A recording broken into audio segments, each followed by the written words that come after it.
All right, let's get it underway. Hello, everyone. Welcome to the first episode of the newest segment offered by the Pardon My Bullshit podcast crew. I'm The Truth, joined here by my fellow co-hosts. We have Danica, Geechee, and C. Danny with us, and we're excited to bring you Chop It Up with PMB. Here on Chop It Up, we will feature guests that have and are making an impact in various ways, whether it is in the community, in the industry, or other avenues where their influence is felt. Today, we want to welcome Anthony Roberts to the show, nationally known as the creator and host of the Reality Is podcast, founder and CEO of the Dallas-based company Roberts Media Group, an individual that uses his platform to inspire people with his message and challenges them to think outside of the box. So Anthony, I'm glad you're here. How's everything going, man? First of all, nigga, that was very elegant. And I was like, okay, script, yes. I was going to ask who wrote that bio. Was it you or Artesia? Because that joke was nice. You know that was Artesia, bro. Wow. Yeah. Even when I do descriptions for the podcast, I send them to her and be like, yo, check this, like spell check this. I know the computer spell check. No, man, but for real, I appreciate it, Dathan. I appreciate it, PMB podcast. Thank you for having me here for this first episode, man. It's definitely an honor. Is there? Did anybody else have anything else to say before, we get into things here? Let's do it. Y'all just want to jump right in? Come on, y'all. This is how we chop it up. All right, fuck it. Let's do it. All right, now. So look, the first thing I wanted to hit on is Anthony put this in his bio about thinking outside the box. So I wanted to raise, the question or the topic to everyone. Could anyone provide any tangible examples of thinking outside the box and how that has benefited them and how that has also hindered their success along the way? That's huge. Anthony, start us off because I could talk.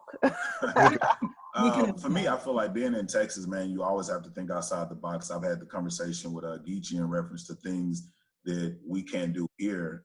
As far as like, I know seeing you guys get promotion and sponsorship, that's something like here we have to think outside the box in order to find sponsorship or try not to whitewash a brand. So honestly, here in Dallas, even just being Black, you have to think outside the box because it's a lot of people here in Dallas that we are Black and there's different, avenues of being Black. We all know that. But to really be, I would say, call myself a Black person in Dallas, like you always have to restructure what you say. You have to rephrase, media kits when you send things out, bro. So honestly, like just thinking outside the box and trying to be something different is a way of life here as a Black person. Can I ask a quick question?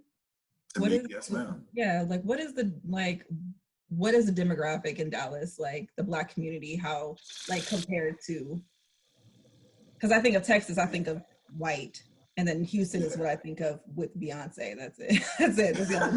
No, facts. And Megan Thee Stallion. Throw Megan in there. Throw Megan in there. Yeah, Houston is like, we call Houston like the little Atlanta or little DC because Houston is the closest thing that you will get to like real Black culture here in Texas. Now in Dallas, you have more pockets as far as the population. If it's 100% of people, I think it's like 62 to 65% of white. And then it's Mexican next in line, then it's us, and then it's Asians. Okay. So we're third on the list. I think it's like 12% here, but it's so crazy to see it because you have the south side of Dallas, which I'm right on the cusp of because it's like I don't want to be in the hood because we all know what that's about, but I also don't want to be somewhere where it's too white. So I stay on the cusp of everything, man. And the culture here, you really won't find culture here. You'll find pockets of culture. And you'll see a flyer, like a DC flyer. You'll see a flyer with Black people on that shit. And when you get to that party, it's probably going to be more white people than it is Black people. Wow. We have a lot of transplants here from in DC from Houston, and I feel like the culture is very similar. I mean, look, we all like to go out and party. We all like to. There are a lot of what we call like creatives or people just trying to make moves. It's like that. What do they call it? The Rock Nation brunch movement. Everyone's trying to be an entrepreneur. Everybody's trying to start their own thing. But even when I was down in Texas, I went to Austin. It was sort of kind of the same thing. But Austin's like its own little like country in itself, man. Like it's just where you have all different types of people. But yeah, I say that to say, you know, Houston, that's just like Chocolate City to me. Yeah, I it mean, I is, see man. people, yeah. And Austin is definitely like what you're saying, like what I just said about a flyer. Austin is definitely the place where you would see hip hop and you go in and it's predominantly white. They're probably like 80% white, bro. Word. That's Yeah, very true. I don't know anything about Texas. As many times I've been to Austin, like I tell Rob Anthony all the time, like I really don't see no black people out there, but it's more welcoming though. Like every time I've been, I never felt like I was on the outskirts. Being to Dallas a handful of times as well, that's another spot where you're right. I see a larger Hispanic population. I remember the last time we went out there, we went to a comedy club. Bro, that joint was like 45 minutes from the actual downtown area of Dallas. And that's like my first glimpse of seeing black people like that whole week. And we're there outside of the football game. I was like, man, when I think the South, I think like, it was going to be booming with black events. And it just wasn't like that. You know what I mean? So even connecting with you out there and you talking to me a little bit more about how the culture goes, I see it. And I start to understand a little bit more. You know what I mean? That's why I kind of respect what you do, because regardless of the situation, regardless of maybe the fact that it's not as unified as up here, you still find ways to push through, especially when your events go. And, we talked about like your podcast and how, your primary focus wasn't just Dallas. It was trying to spread the message across the U.S., whereas sometimes we just look at the particular pocket that we sit in, and that's not always the correct route. Yeah. And then here it's like a lot of black people mindset is whitewashed. Like I've had a lot of people, when I first started podcasting, a lot of people would tell me, yo, you can't say these things. Like my first two co-hosts, one was a financial representative at Goldman Sachs, which is, that name everywhere. And then the other one was a youth minister at like TCU in this church here. TCU is like pretty much like a Howard type of an institution here. So it's like they didn't want to talk about a lot of things. And for me, it was kind of difficult because I'm like, if I'm trying to open this door and you guys are still doing the things that black people do where we don't have real conversations because of religion or because of how much somebody pays us. Me and Artesia both have not getting jobs that we've applied for because of what we're doing. And for me, I'm like, okay, I'm cool with that. I mean, if you're a hustler and you know any kind of ways to hustle, you'll figure out a way to make money, you know what I'm saying, to go along with your day-to-day and what you want to do. But for me, I've been there. I've made $100,000 a year. I made $150,000 a year being in the investment company, financing industry with Fidelity. But I didn't look like this when I was there. You know? So it's like, for me, this is who I am. And there's no way to cut my hair for a job or for $200,000 or $500,000. Like, it's just not who I am. Yeah. Right. I was about to say, I can't imagine you without the dreads. But Kayla, I want to get back to your point. You said you had a lot to say about thinking outside. Yeah, The because that is like my thing. When it comes to creativity, when it comes to being innovative, like that's important because I feel like here, it may be the same, which was a question that I had for you, Anthony, was just thinking about the fact that everybody who is Black is kind of doing the same thing. Like it may be a variation of it, but literally it's all the same thing. So it's trying to figure out how to find your own niche in it or your own niche in the whole thing. And that to me is the biggest piece. It's like being able to think outside the box beyond what everybody else does, like taking what it is that somebody does and moving it to the next level without it being super contrived or like corny or like so over the top that it doesn't make sense and it goes completely past people's heads.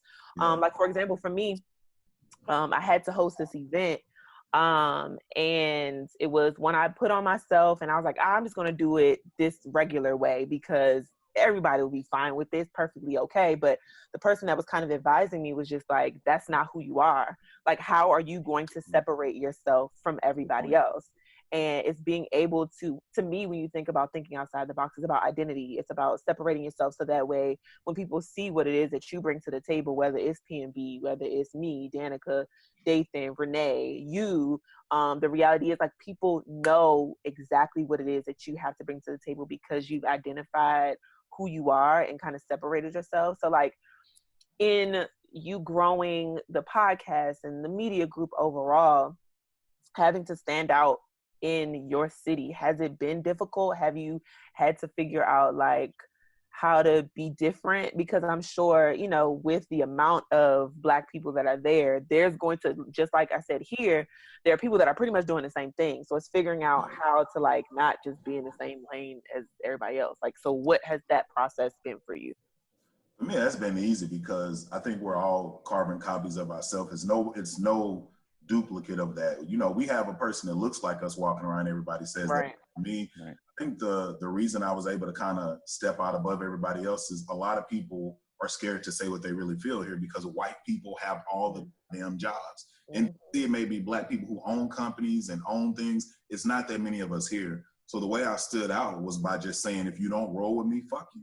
And I've said on the podcast a lot of times, ride your own dick sometimes. And for me, that just means pat yourself on the back. If someone says, hey, you can't have this space, you can't do this, a lot of niggas will rewrite something and try to change their agreement, change something to say, hey, well, we'll take this for this. We ain't doing that shit. We'll just keep searching to find a place, or, you know, we'll just keep recreating ourselves. But it's not really a lot of people here that will just say, fuck you. It's a lot of money here in all country, but it's not a lot of people willing to tell those people with money, you can kiss my ass. And I think for me, I've stood out that way, you know, speaking against religion or having my thoughts on religion, speaking against sex. Like for me, when I talk about sex, I tell people all the time, I want to see the person that's talking about it, because there's different levels to that shit.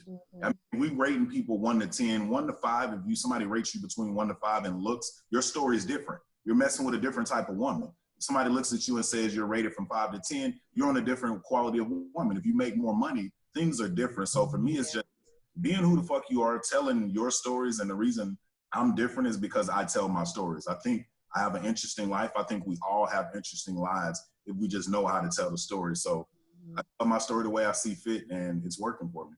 That's awesome. Honesty is important. That's dope. Being genuine is the only way to do things. And a lot of people say they are, and they're not. They're not. They give you just enough that it makes you feel comfortable. But if you really knew who they were, one, you probably wouldn't like them. Just point blank. Or would be the complete antithesis of what it is that they gave you. All right, I think I was telling Geechee, it was Geechee or Dathan I talked to one time, maybe when I was in DC, and I was talking about how we had a lot of success, but in those successes comes failure. You may have a sold out event, but your ass may be fucking broke.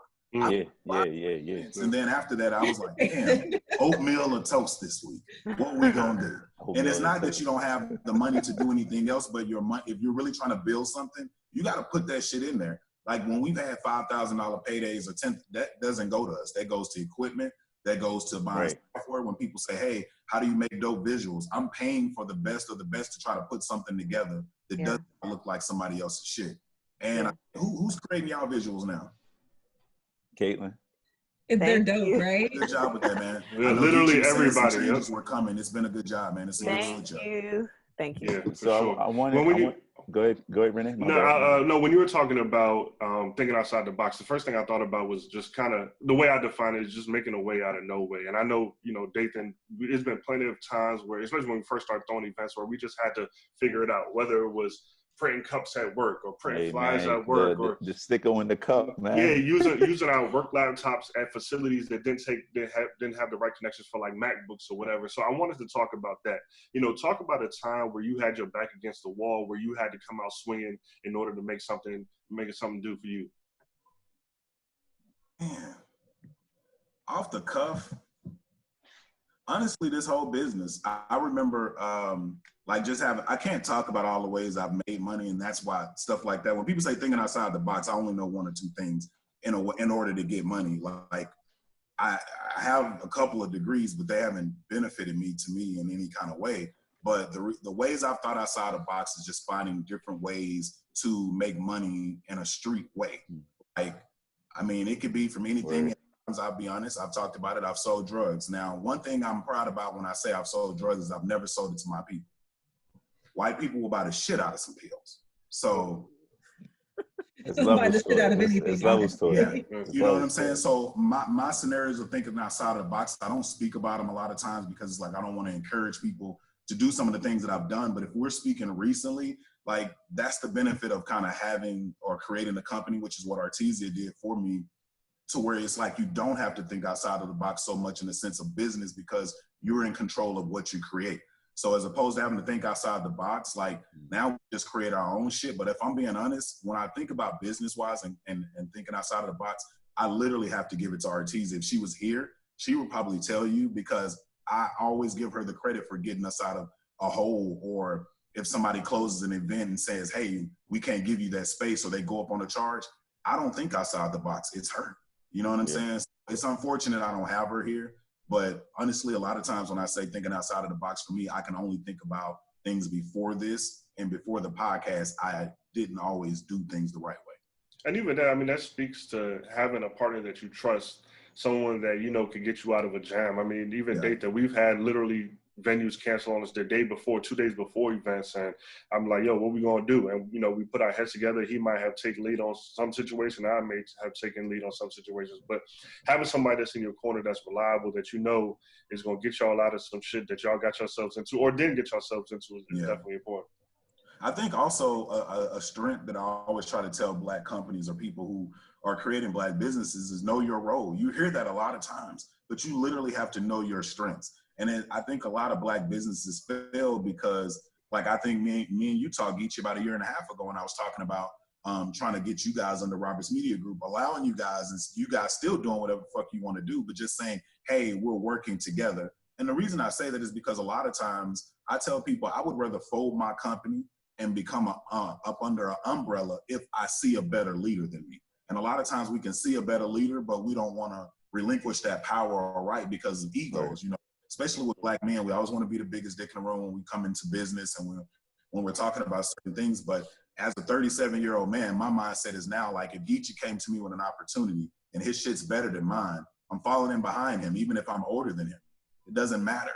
And I think as a Black business, for them to flourish, I think if we learn to follow suit and subdue our egos, bro, we can go so much further, man. We can't get money like white people do right off the rip, but if we can show solidarity and come up with creative ways and empower each other and use the things that we're good at, we don't need them. We won't have to ask for money. We can just build it ourselves, bro.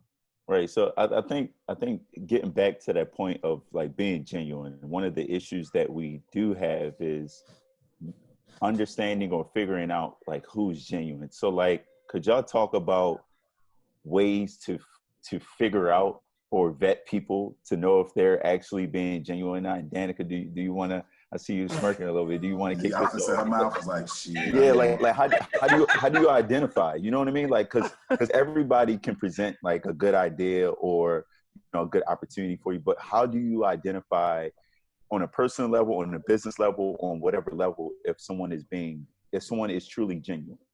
I really think that I would consider myself a good judge of character. I know a lot of people say that, but there are very, very few people that have been by my side that have been fuckboys. So like, it's one of those things where in my life specifically, I think that going with my gut about people has helped me significantly. I don't try to impress people. I don't try to be somebody that I'm not. So if I get something that seems weird or like just kind of like off, I'm just like, for what?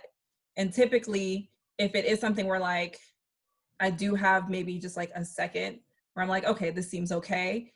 I'll usually like, I'll come to like my friends, the people that I trust. Like, what do you think about this? Like, it's not necessarily just people, but situations, how to go about things. You lean on people that you trust to be able to kind of fulfill like what you think is the best choice. However, I don't fuck with people that I don't fuck with, and that's just what it is. If I don't like you and you come in my space, I'm gonna just turn around and go the opposite way. And tell them, man. Telling them is the best thing, man. Telling somebody, hey, motherfucker. Look, all the people at work that don't fuck with me, they don't fuck with me because they're either intimidated by me or they don't understand me, and I'm fine with that. I'm not looking to impress anybody.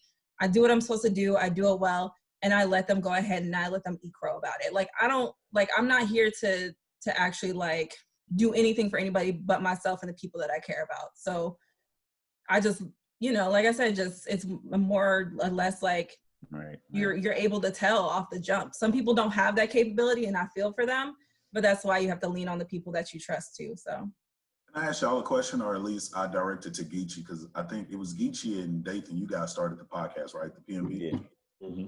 Like, what has kept y'all going, bro? Because I know for me, I've talked about on the podcast, there's some days where I'm like, fuck this shit. Like, after you co-host and transition and coming up with the content, find people that's going to be on time. Like, bro, how do you keep going? Since you've been in this the longest, you two guys have been in this the longest, man. Go ahead, You want to Renee. go first? Yeah, no, you I go mean, ahead. for me, it's just because it's fun. You know what I mean? Like looking for a way to escape realities, right? Like, we all go to work out 40 plus hours a week. We all answer to somebody. We oftentimes find ourselves doing things that we don't enjoy doing. And I genuinely have a good time doing a podcast. I love getting in front of my friends, talking. I love sharing my opinions. I love disagreeing. I love agreeing. I like the feedback that we get on social media. I just enjoy the conversations that we have. I think in this current situation, it's drawn me to a much stronger relationship with two people that I've known for quite some time as well. And that's really it, man. I just look at it like it's a hustle to me. I've always been the same exact way. I joke around, tell people I've been doing things to get money since I was 12 years old. So I view it like this. You know what I mean? I view it like a hustle. Cutting lawns either. Nah, and I try to treat it as such. You know what I mean? And it's fun for me. I think the moment that I stop having fun, this is probably the moment that I get out, and I just don't see it being that way. You know what I mean? Yeah. Let me tell you this thing though about hustlers, bro. I always acknowledge people like you who had some kind of time in the game and got out. We was the smart motherfuckers, nigga. I wasn't trying. People be trying to do this shit. Like if you're 37 and you still selling dime bags, coke, and nigga. It's not cool. And I tell people all the time, like I don't even listen to a lot of rap music because a lot of that shit, I'm like, these lies. You can even tell how they, like what they saying about bricks and the price points. It's like, nigga, when? Mm-hmm. So, man, I say it all the time, man. I come from a long line of hustlers, and that's just the honest truth. You know what I mean? And I feel like I get some of that spirit from them. And I don't view this as like a thing where I'm just going to be making money off of, but it's genuinely fun. I enjoy doing it.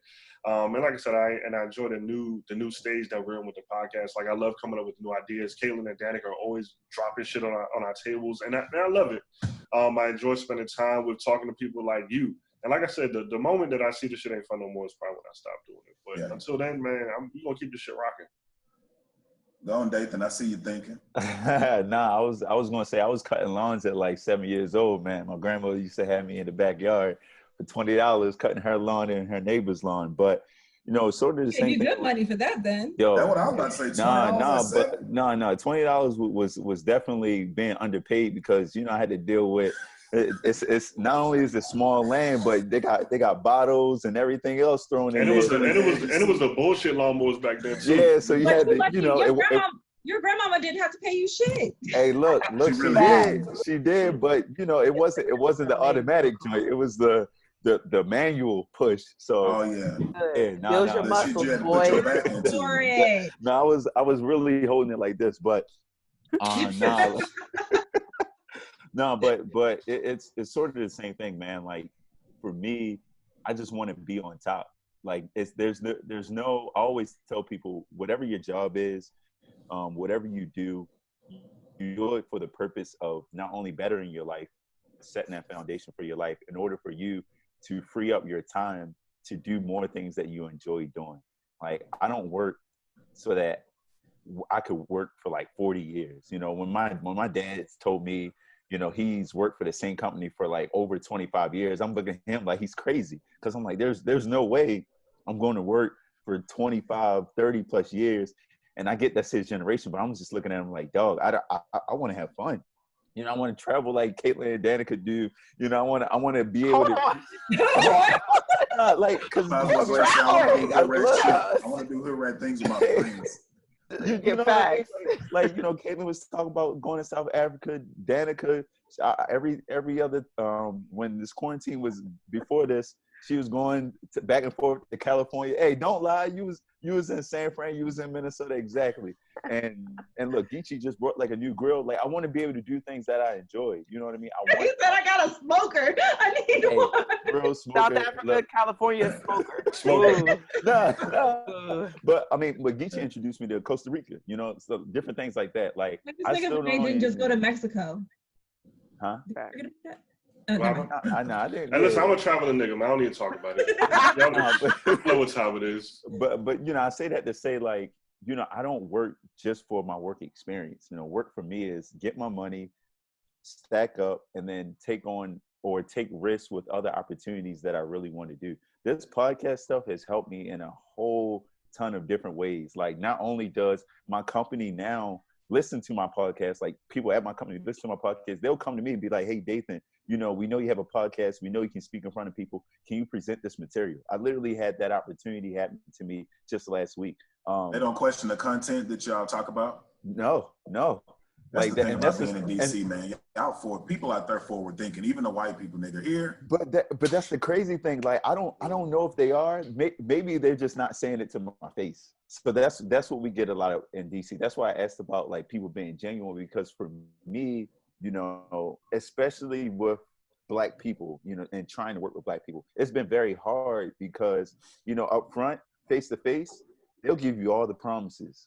You know, they'll give you all the, hey, like, this is going to be great. This is what we do. And then on the back end, when the actual execution and work needs to happen, stuff just seems to bottom out. And it's like, why? You know, like, I feel like all of the situations that we have, quote unquote, failed in, or they didn't go our way, we approached it 100% and we gave our 100%, you know, and it just wasn't reciprocated. So you definitely have to have, you know, what a lot of people call that hustler's mindset. But for me, it's all about discipline. Whether you're selling drugs or you know, you're selling Gatorade or the corner, or you're a fashion designer, or you're a motivational speaker, or whatever you do in your hustle, just maintain discipline. Because like, at the end of the day, if you don't believe in your hustle, no one else will. Absolutely. You know, there's so many clothing brands, and there's so many podcasts in DC. There's like Caitlin was saying, everyone does the same shit. And that's that for us, that's one thing that we consistently talk about. You know, how do we differentiate? You know, the next person is talking about sex after dark and you know, eating ass and all that shit. How do we transition and make our platform way better than the next person? Because at the end of the day, I know we don't like to talk about it, I want to be on top. It's competition. You know, you have to. I look at the Michael Jordan documentaries. You know, I think they want to talk about it tonight. But Magic Johnson compared him to Clyde Drexler, and he was like, Magic. You know, all due respect, Clyde Drexler's the Hall of Famer, but I'm fucking Michael Jordan. I mean, I just think it's not arrogance. You just have to believe in yourself more than anyone else does. Oh, believe me, I still do that, bro. Right, and then at that point, that's when. You don't even have to have the money and anything else come in. Once you believe in yourself more than everyone else does, and you become your number one fan, that's when you become successful, period. I was just having this conversation this last week, and I was naming like three like in football. To me, I don't know too much about football, but when I think about like the best player, I think about like Tom Brady, right? He has the most rings. I think about basketball, obviously it's Jordan. I was thinking about like somebody like a Tiger Woods in golf, right? Like when you look at all three of them, at no point can you say that either one of them were more athletic than anybody at the league at the time. Like even Jordan, like Jordan was not the most athletic person in the league at the time. Tom Brady definitely was not. Tiger Woods 100% was not. But the thing that separated them from everybody else was their mindset and just their will to win, their will to be on top. And I think that if you treat everything that you do like that, you will never fucking fail. You know what I mean? Even in the losses that we've taken, we sat down and we've learned everything that we did right and everything that they did wrong, and we're able to put that in the back of our minds to make sure that we never do that shit again. You know what I mean? So look, that brings us to a good point. Oh, well, go ahead, Anthony. I'll let you get your thoughts off. Well, I was just gonna say, with business, when you are wrong, just like anything else, do you look at somebody else first, or do y'all look at yourself? Like for me, like even in relationships, I've gotten to a point to where if I fuck up, or even in a bit, like when I told a lady yesterday, you take your contract, I literally hung up and I was like, well, this shit feels good to tell somebody to go fuck themselves. But I also looked at it and was like, damn, did I fuck up?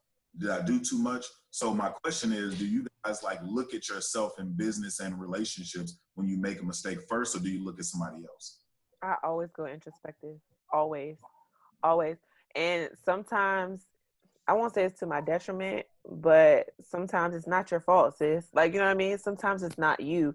But I think it's always important to go inward first and think about, okay, could I have done X, Y, and Z different? Could I have done, you know what I mean, X, Y, and Z this way, that way, whatever? And if the answer is no, then you've done all you could. You've done exactly what it was that you needed to get done, and that's it, and that's all. And once you're able to kind of check off those boxes and answer those questions, and all of those answers lead back to, nah, it's not you, it's them, then I think it's kind of one of them situations for sure. But I always go inward because there are so many times when people are so more apt to blaming you or blaming the other person as opposed to taking responsibility. And I think that ties to being genuine, that ties to honesty, that ties to being a trustworthy individual, like being able to check yourself and hold yourself accountable for things is to me like gold. You know what I mean? Yeah. So yeah. No, I agree with that, and I'm gonna jump out in front here before Danica goes because I'll probably say the same thing she's gonna say. But for real, going to therapy has helped me with this. I only worry about the things that I can control. Yeah. At the end of the day, if a contract fails, the very first thing I'm gonna do is look at what I did to contribute to that outcome, and how I ended up on the other side of that outcome. Right, so I can't worry about what they're thinking, what they're doing, however they did their actions or whatever. I'm always going to come back to, all right, what did I control in this situation? Because ultimately that's what I can leverage and alter in the future. You know, if someone came to the table and they weren't genuine, well, I can't change them. But what I can change is how I'm able to vet whether or not a person is genuine or not before I even get that far into business. So those are the things that I do. And I'll let Danica go next because I know she got. I guess really all I have to say is like, yeah, it's definitely an introspective thing, but I do think that in taking that time to be introspective, you also have to allow yourself some grace, because I think that can sometimes turn into you seeing where your failures may be and then beating yourself up about it rather than like leveling it out and saying, okay, this is my accountability in this Don't piece. read me, sis. Don't read me. You always reading me. I mean, this applies to all people, but I do think that we tend to say, okay, this is where we went wrong. What can we do as far as making things better? But we don't actually sit there and say, okay, we did do what we could. We have our accountability here, but where does that cut off? There's somebody else or something else has accountability in that space. It's not just you. There's no situation in this world where you are the only person who's accountable for the actual circumstances. If you're at least dealing with relationships and other people. Like obviously if you make a fucked up decision by yourself, that's on you. But I just think that we often take the turn into, okay, we did this wrong, and then it just like tanks into, okay, I fucked up. And I do this all the time. I am a person who often maybe gets a little too introspective to the point where it's my detriment, because I'm like, okay, what can I do to support these other people or support whatever else and not support and in turn, I don't support myself in that space. And then it all falls the fuck apart anyway. So I think it's just finding that mid ground of saying, okay, this is what happened. I feel this way about it. Let's put it over to the side and let me be able to lift myself up and support myself before I can try to fix anything, you know? Yeah. That's word. Geechee? No, I'm the same way. I'm a Virgo, man. So the first thing I do is look at the things that I've done. But at the same time, like Danica says, and I don't know if this is a cop-out, but a lot of times for me, especially when it comes to relationships, I know I've done things that have fucked relationships up left and right, especially with the opposite sex. But sometimes you get pushed to doing things that may break that relationship apart, where you take a negative action. So I'm good at looking at both. I can tell myself, yeah, you shouldn't have done that. But at the same time, it's like, well, you know, she was doing something on the other end that made you make the decision or kind of forced your hand to make certain decisions. So it's just a balance for both. As far as business goes, you know, and Dathan, we've spoken about this all the time. And you literally just said it. When I look back at the situation on the business side that may have been fucked up, we look at everything that we did. And as long as I know that we did everything 100% tight, then I really don't feel a way about that. I know there's been one particular situation where we were trying to get an event in this studio space. Man, we went about 3 times. We talked to the dude for like a fucking month straight, like all the time. He was hitting us up, yeah, we down. We're gonna install these things for you. Like they would just tell us all these like grandiose plans that they were gonna do in the space for the event. The shit just went cold. Have not heard from the motherfuckers ever since. You know what I mean? when I look back at that, it would have been a great opportunity to use that space and develop a relationship. What's actually even funnier is that I've been seeing people use that space, and there's somebody that we're cool with that actually had one of the owners on their podcast and talking about their space and their plans. And it was just funny to me because on the back end, I'm laughing. I'm like, bro, y'all niggas talking all this business shit off to professional shit, but y'all weren't like that when we were trying to deal with y'all. You know what I mean? So once again, on the business side, I just try to make sure that we have all our ducks in a row. And if it falls through, it falls through. But at the end of the day, I know that the plans that we have on this earth don't belong to us. They've already been prescribed, and we just kind of have to roll with the punches and learn from them. Yeah, no, that's real. So one last topic before we make this transition. You know, I wanted to ask y'all, can y'all talk about your last success story? You know, I know we've been talking about a lot of, you know, failures and how to bounce back and different things like that. But I think it's important for Black people to hear success stories from successful people. So I'm putting all y'all on the spot. It could be, you know, you made a peanut butter and jelly sandwich the right way and you cut the crust, you know, without actually cutting off the white part of the bread. Just, can you explain, could you brag about yourself a little bit? Could you explain or, you know, give an example of your last, most recent success story? Am I starting this one off? Yeah, go ahead, Anthony. Go ahead. I actually got a good one, bro. Like, I make smile a lot because I know what we've done. I know, like, all the failures we've had. So this week, last week I got an email, and it was in reference to some guys in the NBA. And, you know I interviewed the guy who's an agent on Instagram Live a couple weeks ago. So he reached out to me. He's like, hey, some of the people I know and some of the people I'm working with, they're going to be, you know, starting some Twitter podcasts. They're going to be starting some radio shows and doing some radio stuff. And they wanted some content like you guys are creating. So he was like, hey, here are the shows that we're working on. Tell us how much you want. Tell us what you want to do. And we'll go from there. So for us, we just inked a deal with 3 NBA players, 1 agent. That's what's up. Creating That is content what's like up. that. I love it. Yeah. So I tell people all the time, and that's why I say it's okay to be like, fuck you, because it's like, literally, bro, I wasn't expecting this shit. But when I did start getting into, I will say this, the success that we've had is planned, because when I started, the reality is, I was like, I want to interview people who, we always hear about the A-list actors, and people will be like, it's a B-list. So I was like, I assume it's a C-list. So my goal was to start with C-list actors, C-list people, whatever, because if I want a real story, they're probably going to be more inept to tell that story or telling that story because they don't have as much of a spotlight on. Also, if you start with people at the bottom or when they're first starting out, they're going to remember you. You have those actors, you have those ball players, you have all those people. So the guy who introduced me, when I first met him, I think he was just getting into being an NBA agent. But we had did some shows together. I spotlighted them on a couple of things. I did a couple of things, you know, behind the scenes for them. And when that came to him, he was like, yo, let's reach out to this guy because he's been with us. He's been, you know, supporting us and so on and so forth. So for us, man, to get that call, to get that pull, and to get that plug, it's a blessing, man. I never thought it. So, but I tell people all the time, I ain't going to brag about that shit because contracts don't mean shit. You can sign a document. Yeah. Better come along. It's like, bye. That's true. Who's next?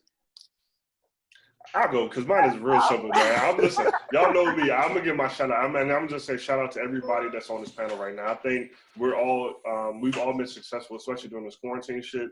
Because Lord knows it's very easy to take the time off, but each one of us have been consistent in our delivery of everything across the board, from the podcast on a weekly basis to the live, so that we've all been doing.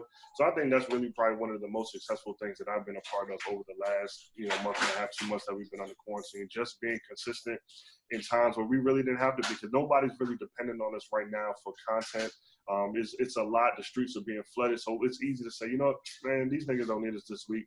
But the fact that we've been pushing through and continue to drop week after week, I definitely would say I'm part of a bigger success plan. And that is a success story, bro. We've lost, I think, since quarantine, 3 podcasts. Like, just they couldn't keep up. They didn't want to do the work. You know what I'm saying? And I'm sure they'll come back in a little bit once everything opens back up. But to me, I kind of marked them. I'm gonna be honest. But my question is, what the hell are they doing? Lazy. What y'all got all the time? What are they doing if they? And it's nothing but ways to create, man. But it's because people don't want to think outside the box, which it really doesn't take that much thinking. If you're used to going to a studio to record your podcast, you're gonna find reasons to say, well, it's not gonna feel the same if we're not sitting in front of each other. Whereas we're just like, man, we're just gonna use the tools that we have available to keep doing that. So I think it's easy. That much anyway. This is okay with me. Right. It to us is less work, you know what I mean? Shit, all I gotta do is turn on my laptop and sit down on my ass somewhere, you know what I mean? But to some other people, you know, they may feel like it doesn't feel the same. So I can understand to a degree why people will want to fall out. But at the same time, this is a perfect opportunity to try a bunch of things that you've never tried before. You know what I mean? Even last week we were talking about our 100th episode is coming up. You know, we start talking about plans for that, like how we want to create this dope ass event. You know what I mean? And if we think about it, we probably won't be able to do what we plan on doing if we're recorded in person. You know what I mean? It would be a completely different feel. The idea probably wouldn't even came into fruition. So, I mean, once again, just being part of a larger success story, I think that's what I wanted to spotlight. Yeah, I think that's the big thing that I love about having to be creative, having to think outside the box. Is like on any other day, you would never think about it. So if you think about any project that you go into as a situation where, like, on any other occasion, I never would have thought of it in the first place, that to me is the beginning of like super dope ideas. In terms of success story, this is actually really funny because nobody on this whole situation knows what's going on except for Danica. But I am one of those people who love to try a bunch of different things. And everybody knows I love music. I live, eat, sleep, breathe, love to talk about it, whatever. So I just so happened in this quarantine time decided to download this thing called Virtual DJ. And so I taught myself how to mix and blend and like do all of this stuff. And DJC Danny. This is an official exclusive. I have a very special remix to a very special song that'll be dropping very soon. And it's real cute. Like, it still is giving girl, this your first time. But it's cool because that joint is fire. Point blank, period. I'm working on the cover art now because, again, she's a Renaissance woman. So she is her own graphic designer. She is her own. Oh, this is third person. Oh, okay. My bad. Yeah, I was trying to figure out who she is. Her. Oh, okay. All right. I got you. This is how I have to, whatever. But the hive is ready to assemble. Period. The Sea Hive is ready, baby. Well, first of all, I saw your late night tweet when you got off that virtual DJ thing, and I liked it. But you know I got extra control over here if you need it. If you really try to get on it, if you need one, let me know. And that's okay. So that's the piece. That's dope. But I also want to pat myself on the back because there was a certain point in time where, like, I legit had to ask for help. And again, speaking in third person, she, me, her does not ask for help from anybody. I will push until I cannot do it anymore. Go ahead, Pisces. Like, I will do it myself. Like, I will stress myself out until I figure it out on my own. And I realized that, like, I had to push past my pride, push past my ego, and be like, yo, you're way better at this than I am. You have so much more in your wheelhouse. I need help.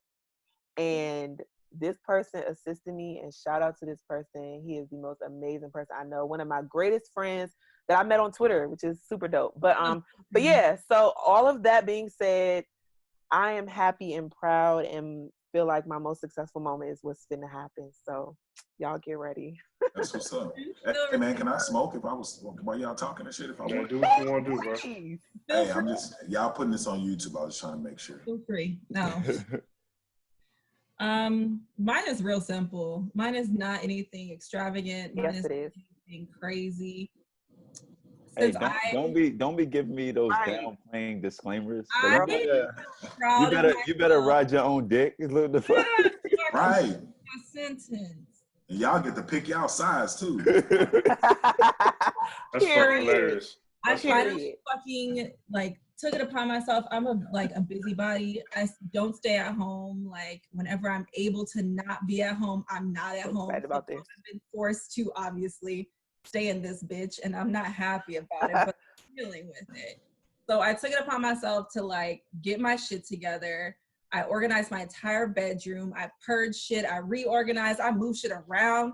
Look, manual labor and I did not go well together, but I assembled desks and nightstands by myself. I'm excited. This is the first time I've seen my entire carpet since I moved in 2 years ago. So like, volunteer designer, Rosie the Riveter. Myself right now, I have accent pieces and everything. Like, it's just something that I've never actually been like, I'm no Joanna Gaines. I'm no DIY type of bitch. I buy stuff until I die, pretty much. So I'm taking it upon myself to not only get my space more comfortable, since we stuck in this bitch, but also for my kids, like to have them, let them have like a cute little space where they can leave me alone and not bother me. But it's in the works. So I got one room down. I have another to go, but I'm proud of myself for that because get it, girl. It wouldn't have happened if this was not the case right now. Word. But also still quarantine.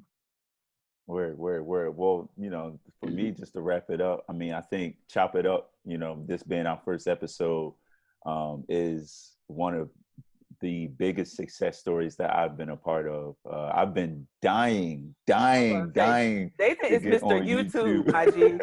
He is Mr. YouTube. I've been trying to get, only because like I see the utility there, and we killed the live show. I mean, I got the banner right behind me. When we did the live show last November, we did not practice beforehand. Literally, it was a text message. Hey, this is what we're going to talk about. We're going to call you out on stage at this time, hand you the mic and go with it. And to see that and to look back at like, and to think about what we did, what we talked about, the interaction and where the podcast has grown from there. And then I'm just looking at it like I was saying earlier, if you believe it, then you're already successful. And I know for a fact, I look at these other podcasts on YouTube. I listen to these other podcasts, not to just support them, but to be honest, to see what we're up against. I mean, there's been a lot of times where, you know, I'm pretty sure you get it to Anthony. Hey, you know, I have a podcast. All right, what is your podcast about? You tell the person what your podcast is about, and they're like, oh, well, Joe Budden and them talk about the same thing, or this other podcast talk about the same thing. Is it like that? Is it like that? And I'm like, well, we may talk about the same topics, but we're all each bringing different perspectives. So you're going to listen to us for that, and you're going to love it. I literally tell everyone that. So the greatest success story is starting this thing off, people being able to put, you know, a face to the name now, and then just expanding on from there. I mean, the IG lives that we've been doing have been a hit. And I'm excited to see where it goes, because now like we're connected with you and you're in Texas, you know, that's just it just expands our reach, and we can just build from there. I think the biggest thing I like too, I know you're about to transition, is No, you good. I tell people, my thing is I say what people won't say. Like, no, like I said before, like we all have masturbated at some point, unless you're religious.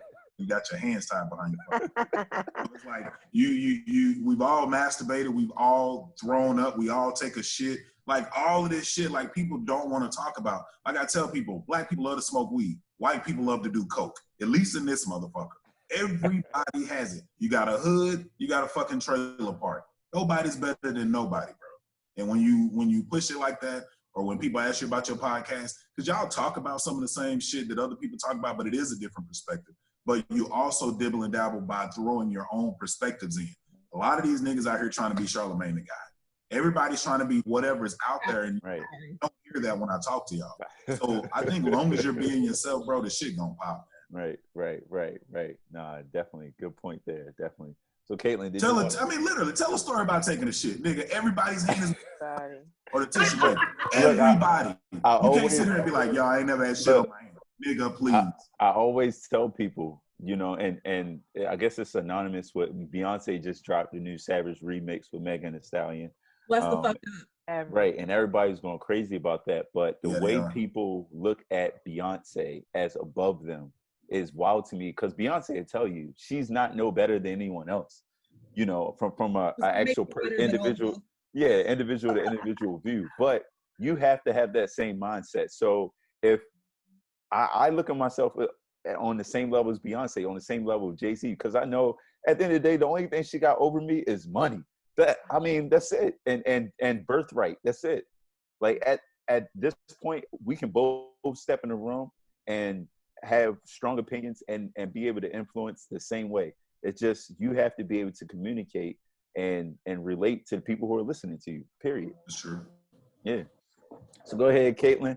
I right. want you to hop into the next segment. Go ahead. Yes. Okay. So really quickly, because I love games, I love to be able to kind of switch it up, make things fun. So we are going to play a game with you. It's actually an app called Shoutrageous. And what you're going to do is they give you topics, and based on the topic, what do we say? It's like, Danica, it's like a mix between Taboo and Family Feud, right? Like that fast money round. So we want to know, based on the topic, you have to give us as many answers as you possibly can. And I don't know if we'll do a round. Do we want to do a round robin or just let him play? I think we just let him play. Let him play. Okay, cool. Yeah. I bet. Yeah, it'll take too long. All right, cool. So this one is allegedly called Hot and Steamy, but it ain't that deep. This one says the topic. So basically, what you'll be doing within this 60 seconds is you'll have to name as many things within this topic as you possibly can. So for example, the one that I shared in an example with the group was, what was it? How do you know if you're dating it has a wife? Yes. How do you know? Yeah. How do you know if the man that you're dating has a wife? So you have to list all these different, scenarios, whatever. Whichever ones are in there, you'll gain points. And with those points, you'll earn more time to answer the question. So I think it gives you like 15 extra seconds. All right. So your topic is, again, we're playing Shoutrageous. Your topic is ways to describe your relationship when you're not officially a couple. All right. I'll tell you when. Ready and go. Situationship, fucking,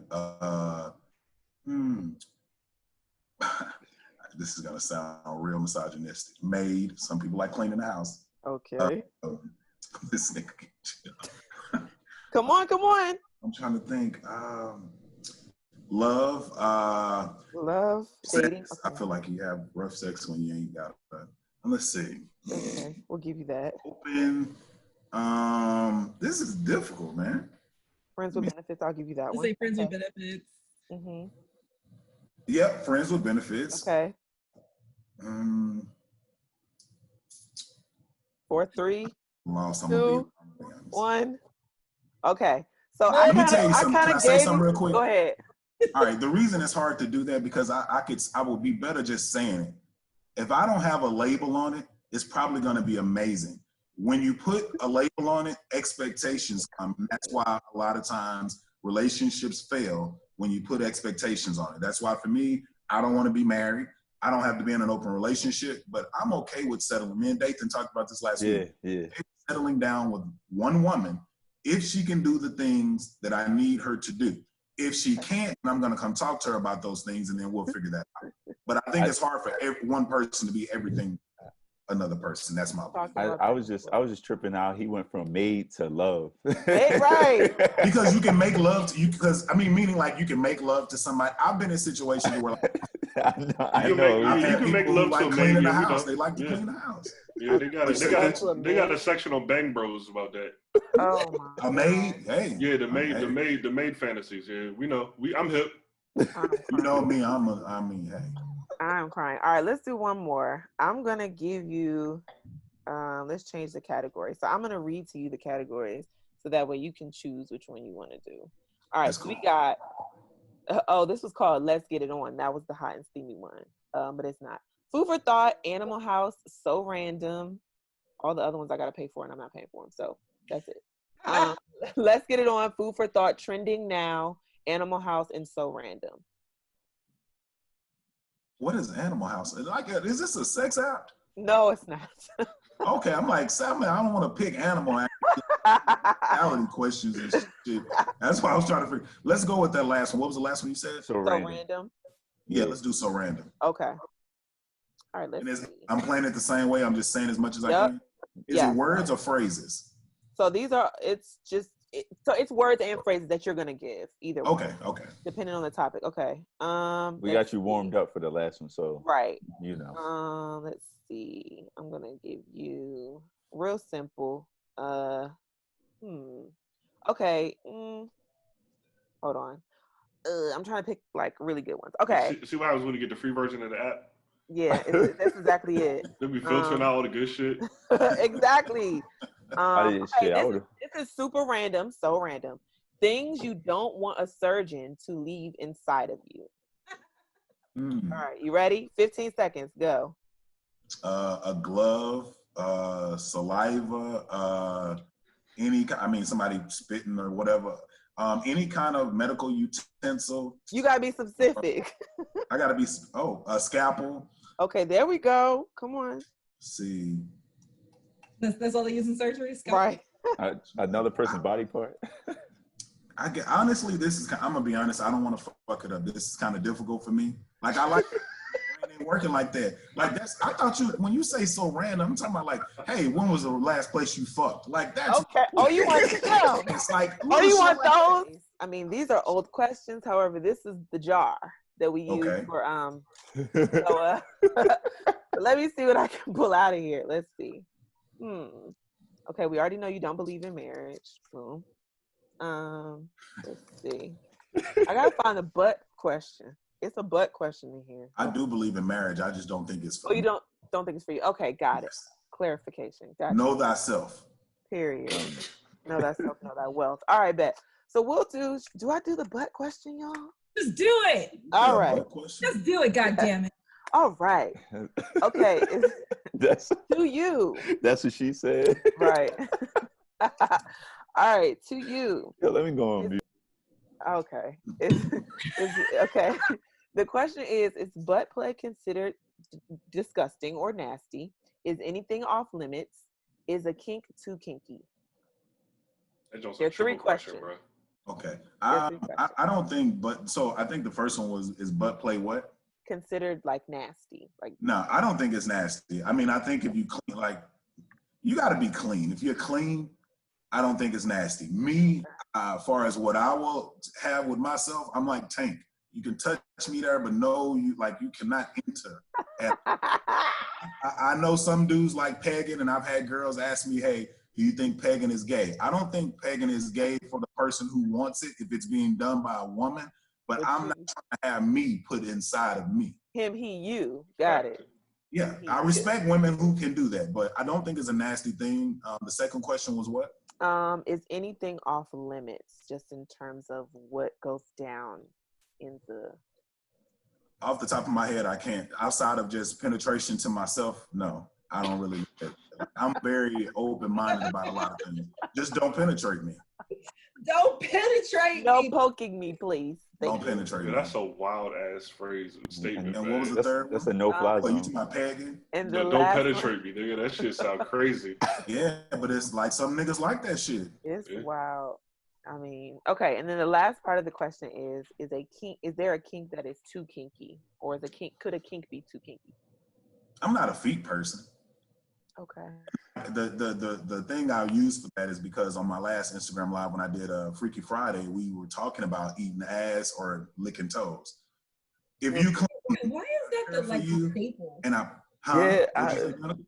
said, why is that the staple? Like, why is that the comparison? Like, those are two. They're both They're two. But this person had been talking about having their toes licked, and I was like, I'm not a toe licking person. She's like, but you'll eat ass. I was like, so it was a funny when you take a shower, because it's like this. You take a shower, you clean that thing. Like, if you clean it like I'm cleaning, you clean. Oh, man. You come out of the shower, you take that thing straight to the bed, you can do work. You come out of the shower, you step in the wall around immediately. I'm not eating dirty feet. But you get that ass, you can walk right to the bed. That is hilarious. But so if the toes was in the shower, you going to work? I ain't a toe person, bro. Okay, it ain't just the cleanliness. It's just the foot itself. Yeah, it's just the foot. It's just something about the foot. And a lot of people like the ass, but that's why it's important to get to know who you fucking with. I don't know too many black people that are feet people. I just then you don't know many black men. I know. Old black men be freaky, dog. Them niggas like feet and hands. You gonna like feet when you about 40. Wait, that's so rude. He looked like he old likes black feet. men. Old black men like feet. You gonna y'all know anybody a freaky than old black men? Once you get into that 48 range, you start getting freaky. I'll just say men, period, because older white men too, nigga. Yeah. The older you get, your kink levels turn up a little bit, man. They try. But you know what's so funny? I had the conversation with people when we talk about what's freaky and what's nasty. Like a lot of people's level of freak is really not a freak, and it's subjective. Until you pit them up against a real freak, and then you're like, oh shit, I'm just cartoons. Nothing. I am nothing. I am play. Channel. Man, I got a funny story for that. She is washed in the blood of the Lamb. Channel. Hey, I got a funny story for that, but I'm gonna save my freaky story for the podcast because I found out that I am not a freak as I thought I was, but as freaky as I thought I was. But I'm gonna say that for the podcast.